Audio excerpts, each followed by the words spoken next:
Bom, a chuva é inimiga das crianças irem lá para baixo. Obviamente quem está em casa não ouve, mas está uma chuva torrencial lá fora. Bom dia a todos, mais uma vez.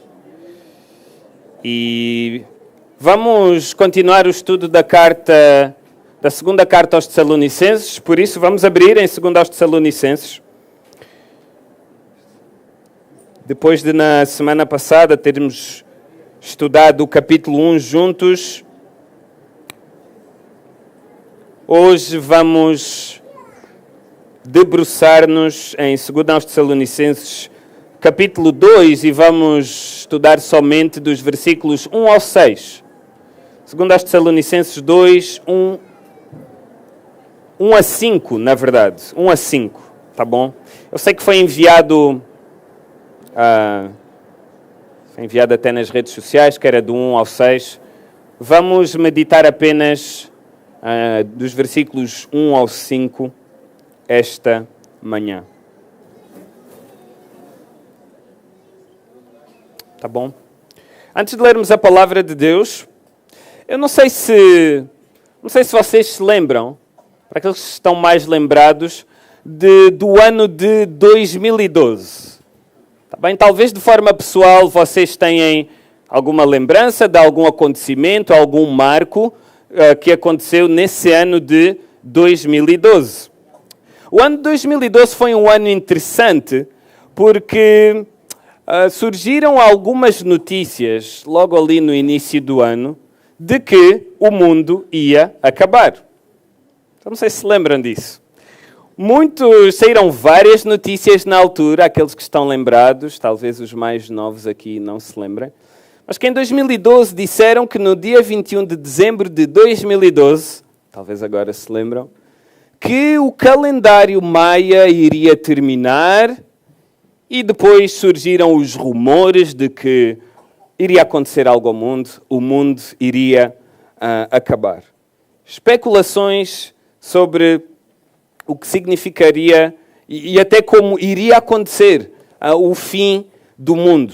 Ou começou a haver todo um alarme. Eu lembro-me de estar na escola, nessa altura, na faculdade, e ser um alarme, um zumbido, vez e vez, os meses a passar, sobre o que é que iria acontecer no dia 21 de dezembro de 2012. Seria um asteroide, seria um tsunami, seria uma tempestade solar que iria destruir tudo. E uma perturbação tal, de tal forma que pessoas nos Estados Unidos começaram a construir bunkers, abrigos. Começaram a armazenar comida. Cidades em França, na Turquia, começaram a ser publicitadas como bons abrigos para a catástrofe que aí viria. E que se podiam proteger ali dos efeitos do fim do mundo. Houve até, para aqueles que se lembram, anos antes, um filme apocalíptico que eu fui investigar, saiu em 2009. Este filme chamava-se 2012. Okay? Eu fui ver esse filme ao cinema. Era o título, 2012, era um filme apocalíptico que mostrava uma série com base nessa teoria, que se verificou a ser falsa, que terremotos, tsunamis, erupções vulcânicas, tudo isso iria acontecer em 2012, fruto do final do calendário maia. Eu lembro-me, tá? E aqui o Telmo não me vai deixar mentir, o Daniel também, que estava cá na altura, nós fizemos uma espécie de evento na igreja, não porque estávamos com medo, tá bem, do final do mundo, mas porque nós conhecíamos a palavra de Deus e sabíamos que, como iremos ver hoje, acerca do dia do Senhor, Ele virá de uma forma inesperada, não é? Então, nós até fizemos no dia 21, esperámos até à meia-noite e celebramos, porque efetivamente chegou ao dia 22 de dezembro de 2012 e estava tudo bem, não é? Então, isso só mostra que, de forma geral, todos nós, tanto cristãos como não cristãos, nós temos um fascínio por aquilo que poderíamos chamar o fim dos tempos, ou os eventos futuros, ou escatologia. Nós temos um interesse particular sobre aquilo que virá no futuro.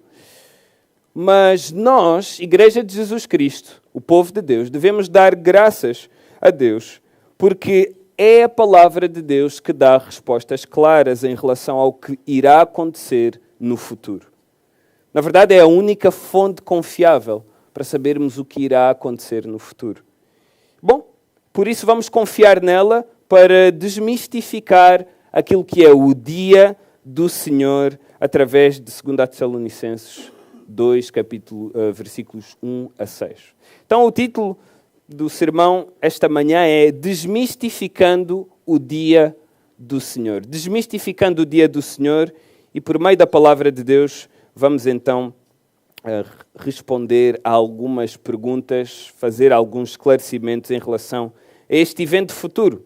Bom, de forma breve, queria pedir mais uma vez que se colocassem de pé e vamos ler então a palavra de Deus.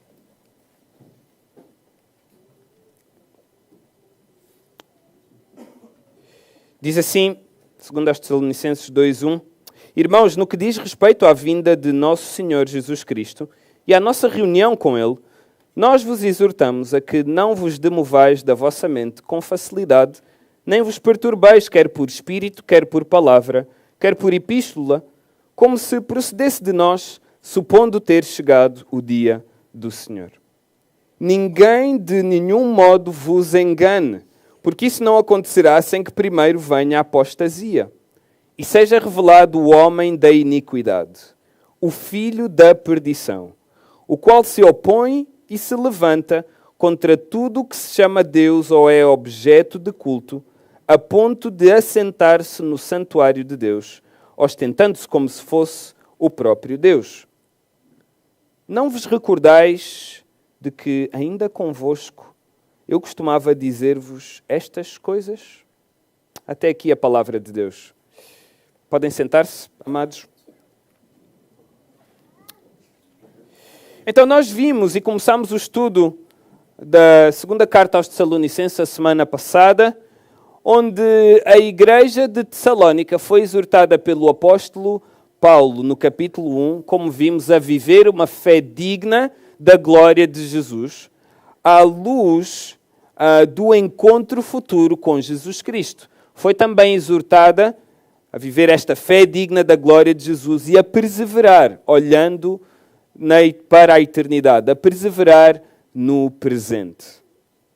Sempre pensando no encontro com Jesus Cristo, sempre pensando no futuro. E este é o tom desta carta, mais uma vez. É uma carta em que os assuntos são escatológicos ou dizem respeito ao futuro e sobre como viver no presente à luz desse mesmo futuro com Cristo.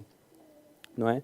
Então nós vemos, primeiro que tudo, agora nesta secção que nós vamos ver hoje e vamos estudar juntos, que começamos nos versículos 1 e 2 e nós podemos ver aqui uma exortação do apóstolo Paulo para a igreja de Tessalónica. Então nós vemos isso nos versículos 1 e 2, cujo tema desta exortação, no versículo 1, é a vinda de nosso Senhor Jesus Cristo e a nossa reunião com Ele. Na verdade, esta expressão é usada, sim, tem dois sentidos. Pode ser usada num sentido mais estrito, particular, para falar daquilo que é a mesma linguagem usada em 1 Tessalonicenses 4, que já estudamos sobre o arrebatamento. O dia em que Jesus Cristo se encontrará com a sua igreja nos ares e nós seremos arrebatados, raptados. Está a falar aqui da vinda de Jesus Cristo e a nossa reunião com Ele. Então este pode ser o sentido particular desta expressão, mas num sentido mais alargado poderemos estar a falar dos eventos futuros e todos aqueles acontecimentos até à vinda então de Jesus Cristo. Não é? E este é o tema desta exortação, que na verdade não se limita aos versículos 1 a 5. Na verdade, toda a unidade que vai desde o versículo 1 ao versículo 12. Hoje, nós, devido até à profundidade do assunto e ao assunto complexo, vamos estudar apenas os versículos 1 a 5. Mas voltando a esta exortação do apóstolo Paulo, por que o apóstolo Paulo trata de introduzir no capítulo 2, então, esta exortação. Dá-nos mais luz sobre o que estava a acontecer na igreja em Tessalónica, o versículo 2. Dizendo respeito às coisas futuras, o apóstolo Paulo exorta a que a igreja não se demova da sua mente. E também, segundo, que não se perturbem. Estas são as duas coisas que o apóstolo Paulo exorta aqui por meio destes dois imperativos. Não demover da mente e não se perturbarem. Ora, isto diz-nos sobre aquilo que estava a acontecer nesta igreja. Havia um certo ambiente de perturbação. Na verdade, o apóstolo Paulo diz aqui, demovidos, que não se demovam da vossa mente. Está a falar de serem facilmente abalados ou distraídos. Não se distraiam, não se abalem de forma fácil. E a palavra perturbar significa não se alarmem, não se perturbem. É fácil de entender. Isto mostra o estado que a igreja de Tessalónica, o estado em que a igreja de Tessalónica estava por causa das coisas futuras. Havia uma perturbação na igreja por causa dos eventos futuros, por causa da escatologia. E o apóstolo Paulo escreve também esta carta com este propósito, segundo aos Tessalonicenses, para que a igreja se pudesse firmar e acalmar-se em relação ao futuro. E já vamos ver mais à frente em relação ao dia do Senhor. Então, vemos uma igreja perturbada, abalada, distraída do seu foco. É interessante que não estavam a cumprir aquilo que o apóstolo Paulo até tinha ordenado, exortado a igreja a fazer em 1 aos Tessalonicenses, capítulo 5, perdão. A exortação que ele faz em 1 aos Tessalonicenses 5, versículo 6, é que eles possam vigiar e ser sóbrios. Ter esta atitude de vigilância e serem sóbrios, não se deixarem contaminar pelo pecado, não se deixarem distrair na sua caminhada da fé cristã por coisas vãs, por coisas superficiais, por coisas que não eram espirituais. Mas vemos aqui que a igreja de Tessalónica estava perturbada, na verdade estava até abalada, distraída, por causa do futuro. Estava a causar grande celeuma na igreja de Tessalónica. E o apóstolo Paulo aqui exorta a que isso não acontecesse no seio da igreja. Ele diz aqui, não vos demovais da vossa mente com facilidade, nem vos perturbeis, seja de que forma for. Ou seja, quer por espírito, quer por palavra, seja na mente, seja nas conversas, quer por epístola. De nenhuma forma estes irmãos deveriam estar abalados.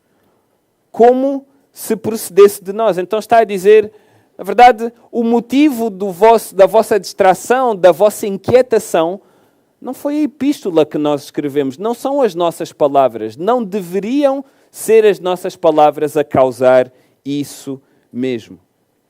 Mas nós vemos aqui então um motivo de forma específica, é que esta igreja pensava que já tinha chegado a eles, no tempo em que eles viviam, o dia do Senhor. Por isso o apóstolo Paulo diz aqui, não vos perturbem, supondo que tenha chegado o dia do Senhor. Então, na verdade, a igreja de Tessalónica considerava de forma errada que eles já estavam a passar pelo dia do Senhor. E, na verdade, não sabemos o motivo exato que levou a essa conclusão. Se a intensidade da perseguição que eles estavam a passar, e vimos isso na última vez, ao qual o apóstolo Paulo lembrou-lhes do juízo vindouro para aqueles que perseguem a igreja de Cristo, aqueles que são os ímpios. Não sabemos se foi a perseguição ou outro evento. Mas a verdade é, como já disse, havia confusão sobre o dia do Senhor. E um dos assuntos principais do apóstolo Paulo nesta carta de 2 aos Tessalonicenses é corrigir o ensino que eles tinham e esclarecer algumas coisas, dar mais detalhes sobre o dia do Senhor. Porque vemos os efeitos que estava a ter na igreja. Então agora, relembrando aquilo que já estudámos na carta de 1 aos Tessalonicenses, o que é afinal o dia do Senhor? E de forma bem breve, alguns pontos sobre aquilo que é o dia do Senhor. Na verdade, é um pacote de vários eventos. Estou a citar o pastor Tiago, que pregou há algumas semanas atrás sobre o dia do Senhor, em 1 aos Tessalonicenses, capítulo 5. É um período de grande juízo de Deus sobre a terra, que inclui a grande tribulação, o milénio, e será o dia do Senhor, o dia de julgamento dos incrédulos. Como diz Sofonias 2:2, o dia da ira do Senhor, o dia em que se irá manifestar o furor da sua ira. O dia do Senhor, conforme nos descreve também 1 aos Tessalonicenses, capítulo 5, é um dia que será inesperado. Não sabemos quando irá acontecer. Não sabemos quando irá acontecer. É um dia que vem como o ladrão da noite. Assim é-nos descrito o dia do Senhor em 1 aos Tessalonicenses 5, versículo 3. Versículo 2. Ok? Então, é um dia que será inesperado. Mas também o dia do Senhor é um período em que a Igreja, aqueles que até aquele momento creram em Jesus Cristo como Senhor e Salvador, não estará presente. Não estará presente porquê? Porque nós estaremos reunidos com o nosso Senhor e Salvador, Jesus Cristo. Então é esta a descrição deste evento, o arrebatamento que nós vemos em 1 aos Tessalonicenses, capítulo 4, versículos 13 a 18. Então a Igreja de Jesus Cristo será arrebatada e nós, povo de Deus, não iremos passar pelo dia do Senhor. Este dia de grande ira, julgamento aos ímpios, aos pecadores, àqueles que não creram e rebelaram-se contra Deus, rebelaram-se contra Jesus Cristo. Então estaremos livres desse período de sofrimento. Não é? Assim como nos diz 1 aos Tessalonicenses 5:4, que diz: mas vós, irmãos, falando da Igreja de Cristo, em relação ao dia do Senhor, vós, irmãos, não estáis em trevas, para que esse dia, o dia do Senhor, como ladrão vos apanhe de surpresa. Então, falando o apóstolo Paulo de forma particular para a Igreja, ele diz que eles não iriam passar pelas tribulações, pelo sofrimento que iria acontecer no dia do Senhor. E, na verdade, é interessante o apóstolo Paulo falar desta confusão, desta perturbação, desta inquietação na igreja em Tessalónica, porque, de acordo com 1 aos Tessalonicenses 5, esta igreja já tinha sido instruída em relação ao dia do Senhor. Diz versículos 1 e 2, irmãos, relativamente aos tempos e às épocas, não há necessidade de que eu vos escreva, pois vós mesmos estáis inteirados com precisão de que o dia do Senhor vem como ladrão de noite. Ainda assim, por causa do estado de inquietação, de perturbação, de distração da igreja de Tessalónica, o apóstolo Paulo então vai esclarecer a igreja, corrigir o ensino da igreja, e ele, na verdade, primeiramente, ele diz que o dia do Senhor ainda não chegou. O dia do Senhor ainda não chegou, como de forma errada a igreja de Tessalónica estava a julgar e a viver. Então, a partir daqui, dos versículos 3 a 5, nós vamos ver então a verdade sobre o dia do Senhor e também a figura do anticristo. A verdade sobre o dia do Senhor e o anticristo. Então, perante a realidade de que o dia do Senhor ainda não tinha chegado, e a exortação do apóstolo Paulo nos versículos 1 e 2, nós vemos aqui então, o apóstolo Paulo continua a exortar e diz: ninguém de modo nenhum vos engane. Ligado àquilo que vem antes, supondo que tenha chegado o dia do Senhor. Ninguém vos engane. Então esta é a instrução do apóstolo Paulo, que também nós podemos tirar aplicações nos dias de hoje para nós.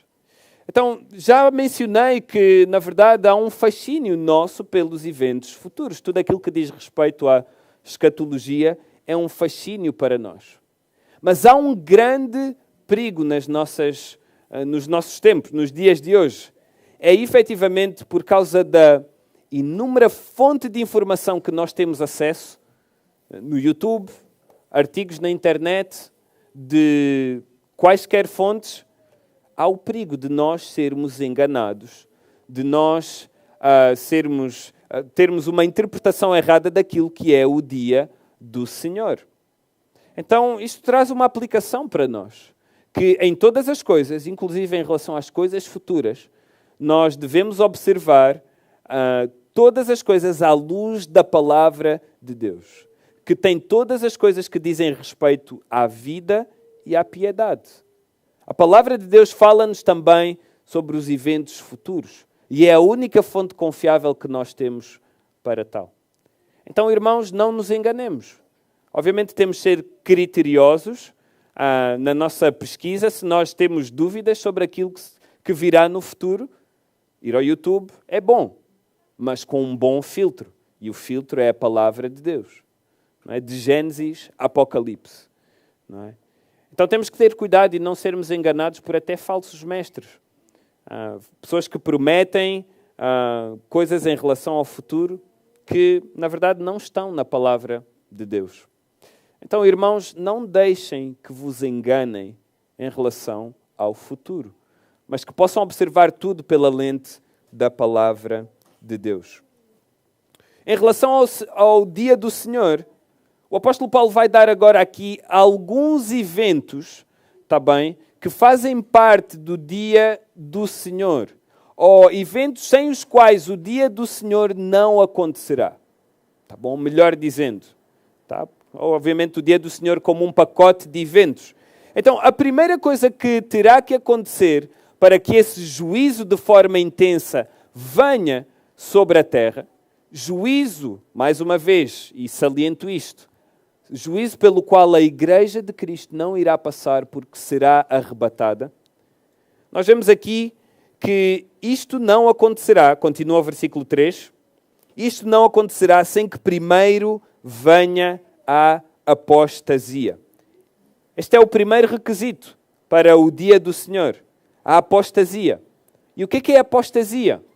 É a rebelião em massa dos homens contra Deus, o abandono em massa da fé, da crença em Deus. Daqueles homens que na verdade nunca abraçaram verdadeiramente a fé. Então este período da apostasia é caracterizado por isso, por uma rebelião particular e intensa sobre tudo aquilo que diz respeito a Deus, as coisas espirituais. E foi disto que o nosso Senhor Jesus Cristo falou em Mateus 24. Então queria pedir que me acompanhassem, por favor. Mateus 24, versículos 10 a 13.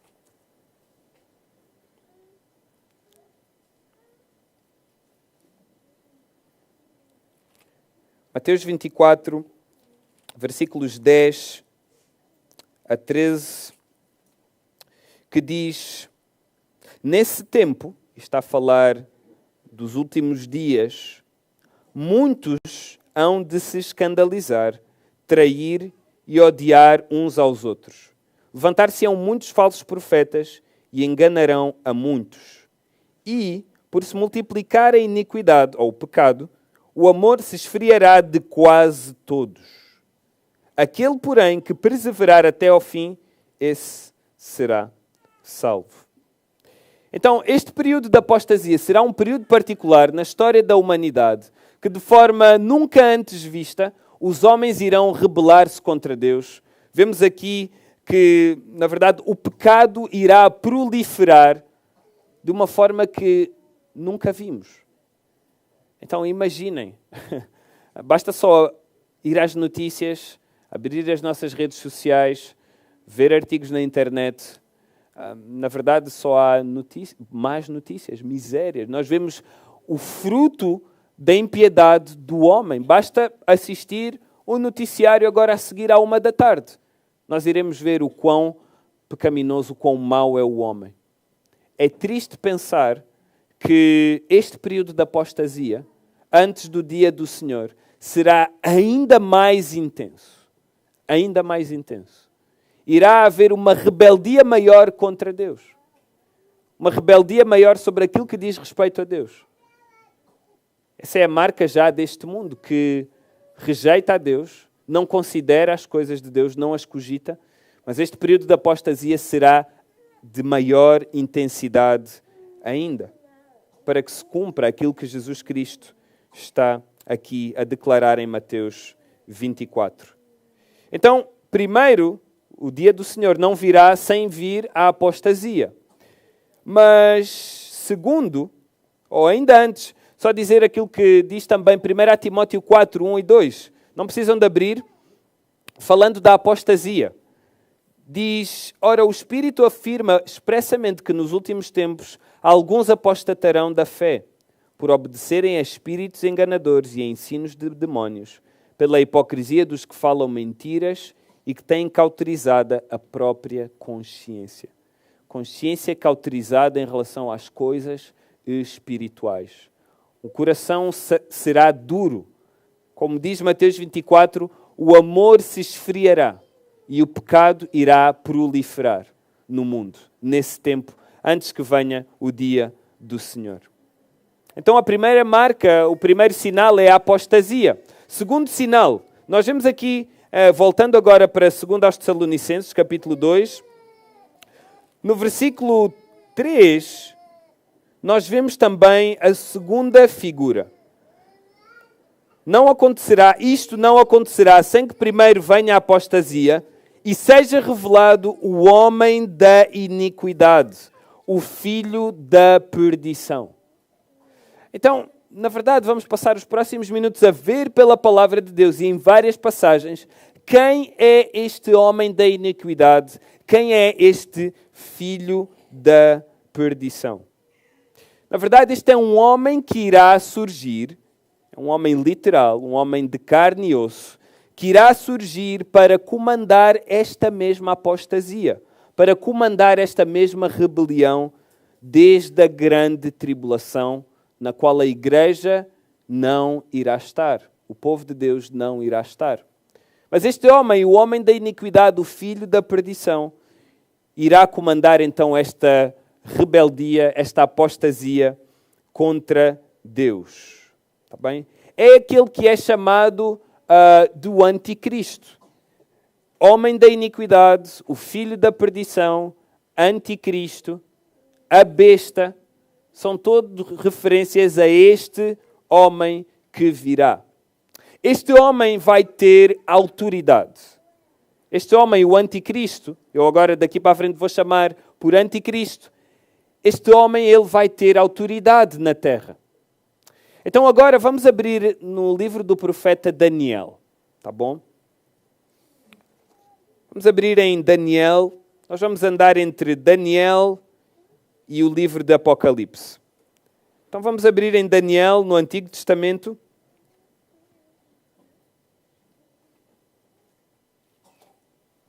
Capítulo 7. E vamos ver algumas descrições deste que é o anticristo. Então, Daniel capítulo 7, versículos 24 e 25. Primeiro, vamos só ler o versículo 8, tá bom? Que numa linguagem simbólica, atenção, um livro profético, esta secção do livro de Daniel, do capítulo 7 para a frente, é uma secção profética e a linguagem aqui, muita da linguagem vai ser simbólica, tá bem? Então, no versículo 8 de Daniel 7, esta é a visão de Daniel, uma visão na qual ele até testemunha neste capítulo 7, ficou extremamente perturbado pelas coisas que viu e lhe foram reveladas da parte do Senhor. Ele diz no versículo 8 o seguinte: estando eu a observar os chifres, eis que entre eles subiu outro pequeno, diante do qual 3 dos primeiros chifres foram arrancados. E eis que neste chifre havia olhos como os de homem, e uma boca que falava com insolência. Nós já vamos ao versículo 24, mas eu adiantando-me, estes chifres são simbolismos para reinados, está bem? São simbolismos, são figuras simbólicas que demonstram reinados, está bem? Ou países, se quiserem simplificar a linguagem, reinados, está bom? É isso que simboliza quando vê aqui Daniel que está a observar os chifres. Agora, saltando para o versículo 24, melhor dizendo, no versículo 8 temos aqui ainda um chifre pequeno, que tem olhos e boca, cuja boca fala com insolência. Este é o anticristo. Tá bem? Este é o homem da iniquidade, é o filho da perdição. É aqui revelado nesta linguagem simbólica. E no versículo 24, agora sim, nós vemos, e eu vou ler, os 10 chifres, ou seja, 10 reinados, correspondem a 10 reis, que se levantarão daquele mesmo reino. E depois deles se levantará outro, o qual será diferente dos primeiros e abaterá a 3 reis. Então, 10 chifres, 10 reis, 10 reinados que se irão levantar. E depois deles um outro, e este outro é o anticristo. Está a falar de figuras de autoridade. O qual será diferente dos primeiros e abaterá a 3 reis. E notem o que é que este outro chifre, o mais pequeno que vimos no versículo 8, o que é que ele vai fazer? O que é que o anticristo vai fazer? Ele proferirá palavras contra o Altíssimo, magoará os santos do Altíssimo e cuidará em mudar os tempos e a lei, e os santos lhes serão entregues nas mãos por um tempo, 2 tempos e metade de um tempo. Então, na verdade, aqui o anticristo ele vai proferir palavras contra o Altíssimo. Está ligado àquilo que nós vemos em 2 aos Tessalonicenses, capítulo 2, a passagem que estamos a estudar, no versículo 4, que ele se vai opor a Deus. E já lá iremos chegar e estudar com maior detalhe aquilo que o anticristo é e faz. Mas vemos aqui que ele proferirá palavras contra o Altíssimo. E ele cuidará em mudar os tempos, ou a forma até de contar os dias, a forma de calendarizar os dias, irá querer mudar a lei, as leis.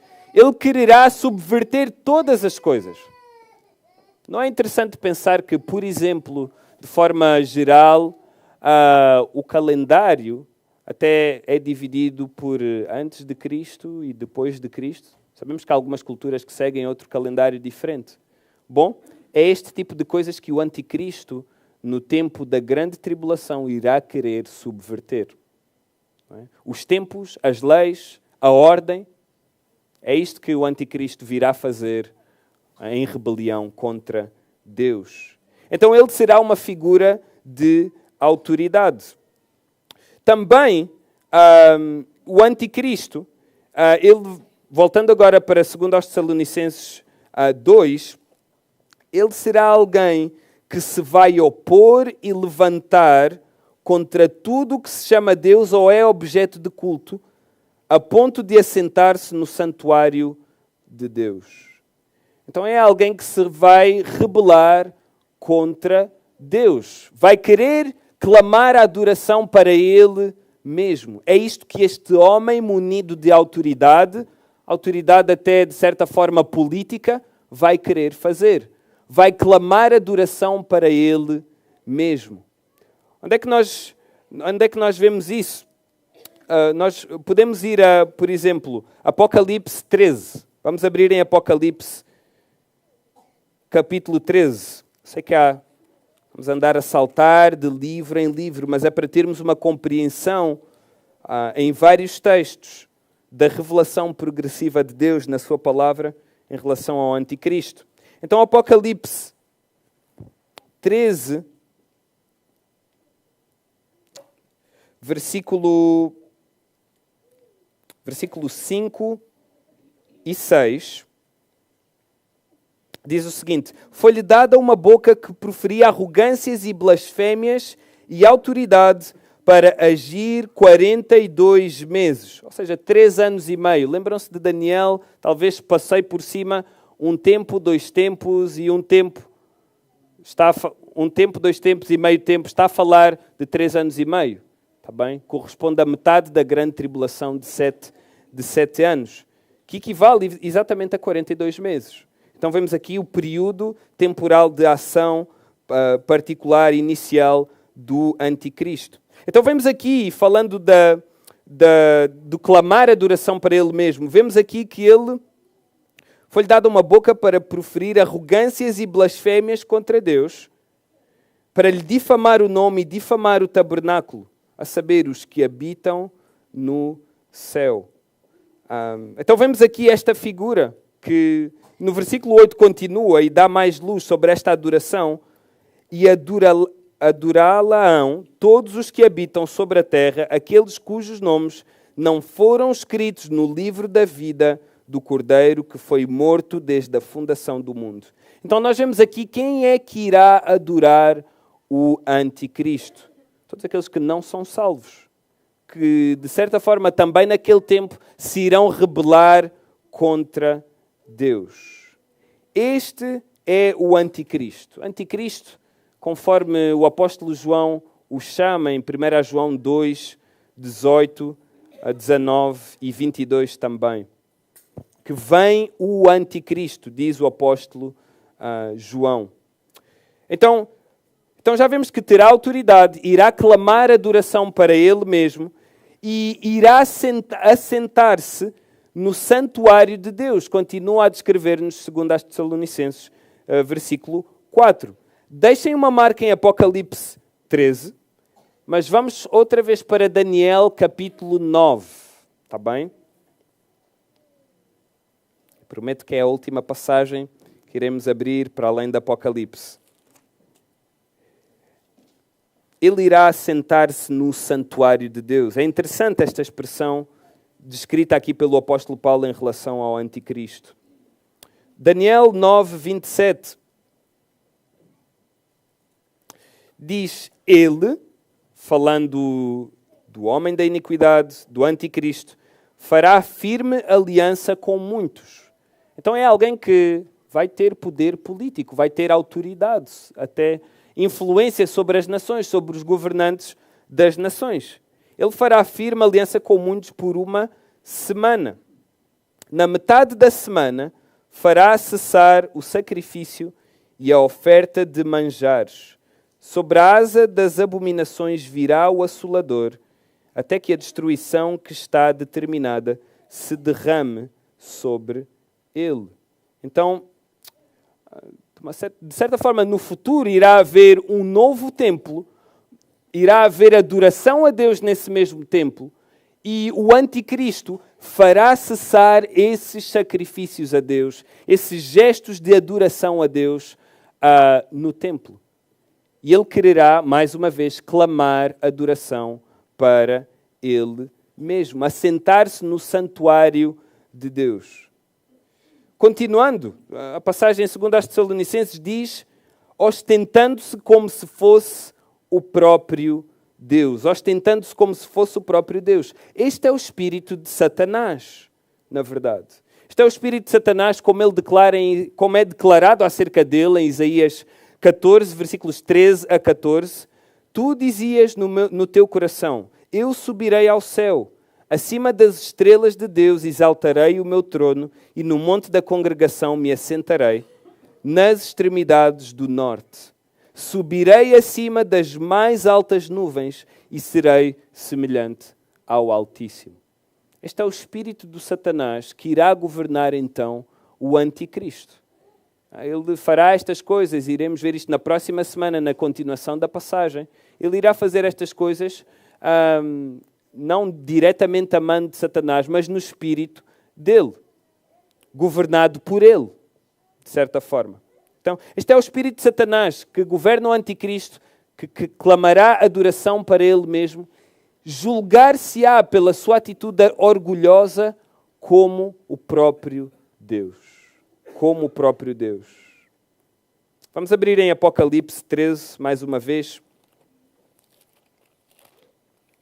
Agora, versículos 14 e 15.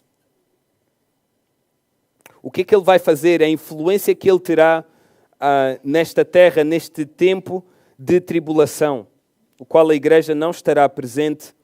Apocalipse 13, 14 e 15 diz sobre a ação do anticristo: ele vai seduzir os que habitam sobre a terra por causa dos sinais que lhe foi dado executar diante da besta. Está a falar do falso profeta, que podemos chamar como um assistente do anticristo. Uma figura que irá surgir também no futuro, para, digamos assim, assistir nesta liderança da apostasia da terra naquele tempo, dos ímpios, dos pecadores naquele tempo. Então é isto que ele vai fazer, vai seduzir os que habitam sobre a terra, dizendo aos que habitam sobre a terra que façam uma imagem à besta. A quem? Ao anticristo. Aquela que, ferida à espada, sobreviveu. Está a falar de um evento em que o anticristo é ferido e depois curado, resumidamente. E lhe foi dado a comunicar fôlego à imagem da besta, para que não só a imagem falasse, algo aqui estranho, não sabemos como irá acontecer, como se irá manifestar este fôlego desta imagem da besta, como ainda fizesse morrer quantos não adorassem a imagem da besta. Então esta é a extensão do domínio e da autoridade do anticristo, que irá então governar, ter influência, ter autoridade até sobre as nações. Muitos até dizem, e nós podemos ter algumas luzes, que terá alguma influência política. Alguns até dizem que será um político. Alguns até dizem que será o presidente da Comissão Europeia. Já ouvi dizer, será o Trump. Bom, nós não temos como determinar. A palavra de Deus não nos diz quem será explicitamente o anticristo, mas dá-nos luzes sobre a sua influência, sobre as suas ações. Ok? Então, depois de estudarmos, e poderíamos passar aqui muito mais tempo, de forma mais profunda, a estudar quem é o anticristo, mas depois de termos visto e evidência em vários versículos sobre quem é o anticristo, o que ele vai fazer e a sua influência, a quem vai influenciar para ele mesmo. Então, já no versículo 5, já terminando então esta exposição, depois de vermos quem é o anticristo, o apóstolo Paulo termina esta porção fazendo uma pergunta retórica. Vou-vos fazer lembrar, então, lembram-se que a igreja em Tessalónica estava confusa, perturbada, mas o apóstolo Paulo faz esta interrogação aqui: não vos recordeis de que ainda convosco eu costumava dizer-vos estas coisas? Então, na verdade, o apóstolo Paulo, em várias ocasiões, já tinha instruído a igreja sobre o dia do Senhor. De alguma forma, a instrução não desceu ao coração, eles não entenderam bem, ficaram até confusos. É interessante que até 1 Tessalonicenses 5, Paulo diz que eles já estavam inteirados sobre o dia do Senhor. De alguma forma, como eu disse, isso levou à confusão. Então, o apóstolo Paulo, de certa forma, aqui pelo tom, ele está desanimado, desapontado com a igreja, por estar a viver de uma forma desordenada, e disso também nos fala, segundo aos Tessalonicenses, por causa do futuro.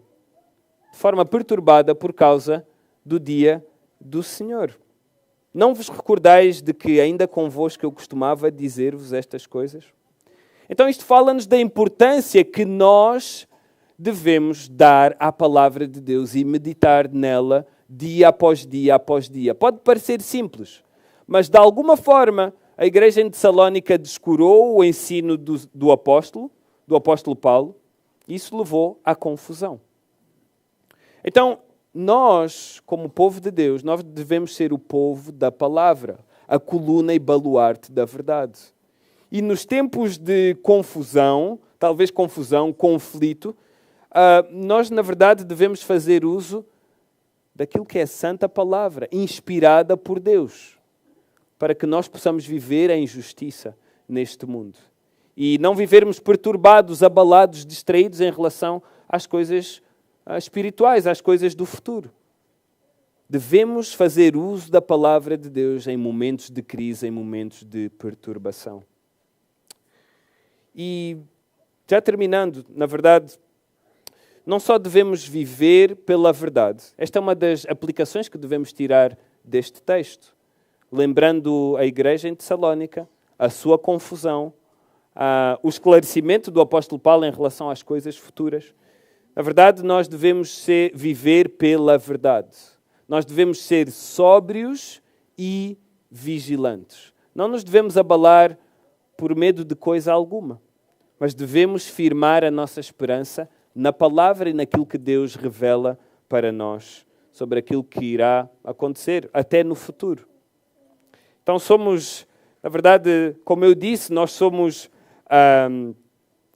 tentados a ficar demasiado ansiosos, perturbados, até distraídos em relação ao futuro. É como está ali a minha sobrinha Sara, que hoje faz anos, não é? Eu lembrava-me disto ao preparar o sermão, que, bom, ela teve a sua festa no dia de ontem, não é? E andava ansiosa. Disse-me isto a Maria esta semana, que andava ansiosa por causa da festa. Quando é que vai ser a festa? Quando é que vai ser a festa? Quando é que vai ser a festa? E andava ansiosa por causa do evento no futuro. Mas não deve ser assim que nós enfrentamos as coisas futuras, até o sofrimento, mas devemos ter esperança e certeza na palavra e não vivermos demovidos nem perturbados por ela. Também aplicações sobre este texto. Mais aplicações sobre este texto. Nós devemos estar prontos para proclamar a verdade àqueles que nela não creem. Esta mensagem e estes detalhes que nós estudamos todos sobre o anticristo, na verdade é uma grande rebelião, é a ira de Deus, o juízo até de Deus, descrito em Apocalipse, que irá acontecer sobre o dia do Senhor. Na verdade, isto deve nos motivar a ter um amor pelos perdidos. E que perante o juízo vindouro, a grande tribulação, as coisas que temos como certas que irão acontecer, que estão na palavra de Deus, que nós possamos anunciar o Evangelho àqueles que não creem, para que eles mesmos possam ser salvos e livres da ira vindoura. Então devemos estar prontos a isso mesmo. Também outra coisa que devemos considerar acerca deste texto. Eu não conheço o teu coração. Talvez tu esta manhã estás, neste tempo presente, longe de Deus. Não queres ter relação com Ele. Bom, perante tudo aquilo que hoje vimos, e vemos só um relance sobre aquilo que acontecerá no futuro, esta mensagem também é para ti. É uma mensagem de arrependimento para ti. Crê em Jesus Cristo e serás salvo. Crê em Jesus Cristo e serás livre da ira vindoura de Deus. Deixem-me citar Sofonias 2:3, que tem a ver contigo esta manhã, que talvez no teu coração estás rebelde contra Deus. Esta deve ser a tua resposta. Sofonias 2:3 diz: buscai o Senhor, vós todos os mansos da terra, que cumpris o seu juízo. Buscai a justiça, buscai a mansidão. Porventura lograreis esconder-vos no dia da ira do Senhor. Então hoje, perante aquilo que irá acontecer no futuro, é dia de buscares ao Senhor. É dia de te arrependeres perante Ele e abraçares a vida eterna que só Jesus Cristo pode dar.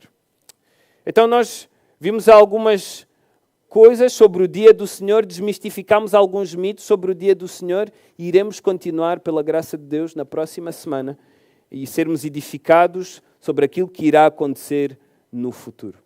Então, oremos ao Senhor. Pai Santo, te agradecemos porque a Tua palavra é perfeita, nos instrui em todas as coisas, Senhor, concernentes à vida e à piedade. E, Senhor, mesmo que meditar sobre escatologia, os eventos futuros, Pai, seja até confuso, Senhor, para nós, que possamos, pela Tua palavra, ser esclarecidos mais e mais, Senhor, mas também confiarmos em Ti, sabendo que Tu és o soberano sobre todas as coisas e Tu, Senhor, revelas aquilo que irá acontecer no futuro na Tua palavra. Que o Teu povo possa confiar nisso hoje e sempre para a tua glória, para a tua honra e para realmente exaltação do teu Filho Jesus Cristo, no qual nós estaremos reunidos no futuro. No nome de Jesus. Amém.